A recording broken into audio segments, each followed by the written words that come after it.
Since the start of the semester, one of the top stories is the government shutdown. The shutdown affects the lives of many government workers. The effects of a government shutdown can be catastrophic for government employees. The media has published many articles, social media posts, and broadcasted these effects during and after the shutdown. However, before we discuss these effects, we must learn what a government shutdown is. According to Business Dictionary, a government shutdown occurs when Congress cannot resolve budget disagreements for the upcoming fiscal year and stops all but essential federal services. On January 16, 2019, during the middle of the shutdown, NBC News broadcasted some interviews in Alaska called Alaska, Workers Hit Hard by Government Shutdown. These interviews asked government workers how the shutdown affected them. Some of them say that they are struggling to provide for their family. We had a nice big earthquake in the end of November.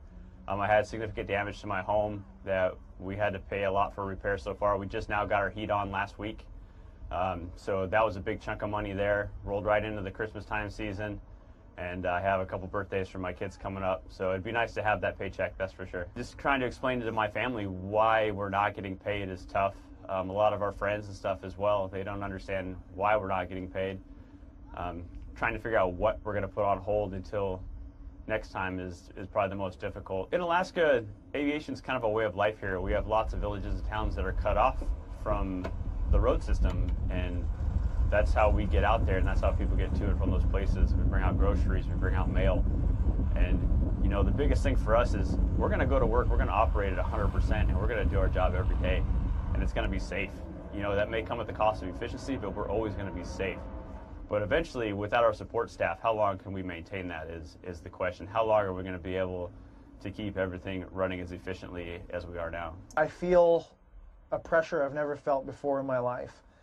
Like I said, I did myself no financial favors raising my daughter by myself, but it's okay. I would do it over again. She's in college, she's successful, she's doing her part, I'm throwing money at her. You know, it's what a normal father would do for his daughter. For the first time in my career, I've missed a paycheck, and I've had to tell her that not only can I not come see you now, that I may not be able to help you with that $200 worth of groceries that you asked for a few weeks ago, because you're doing what you are trying to do to make your ends meet, and now the guy that you depend on, your father, may not be able to help you like he has been. Politics aside, we just want to go to work, do our job, and get paid. Politicians who I believe that are using people as pawns, producing this effect of us not getting paid, and it's scaring me because I don't know what's going to happen in the future. On February 1st, 2019, just after the shutdown, CBS This Morning broadcasted a segment focusing on the effects after the shutdown. The segment was called Slim Prospects for Government Contractors Getting Back Pay After Shutdown. The segment focuses on two people, both saying that they were struggling to provide for their family. The government shutdown isn't over for single mom Lonise Hamilton. I'm definitely scared of being evicted. I'm scared of my car being repoed, scared of my lights getting turned off, scared of my gas getting turned off. And scared she won't see any back pay for 4 weeks of missed work at the Smithsonian's Air and Space Museum. A security guard, Hamilton protects government buildings. But as a contractor, she doesn't feel the government is there to protect her. It's really stressful not knowing where my money is coming from, not knowing when I'm going to be able to buy my son his next meal. Told she makes too much income for food stamps, Hamilton says she can't afford to buy the lunch her 5-year-old likes to take to school. Meanwhile, nearly 1,500 miles away near the Mexican border, another government contractor, Kevin Doyle, also is struggling to feed his children. We went through the car and found all the change we had. I went in the seats trying to find out how much money we had to our name, which was nothing at the time. But we scraped up $3.89 for a Happy Meal for my 4-year-old. And we both sat there and cried in the parking lot of McDonald's. When it comes down to not being able to provide for your children, that day was the most heartbreaking day I've ever had. As soon as we got the notice that everything was opening back up and we were not going to be paid, I'm like, I can't do this no more. This is it.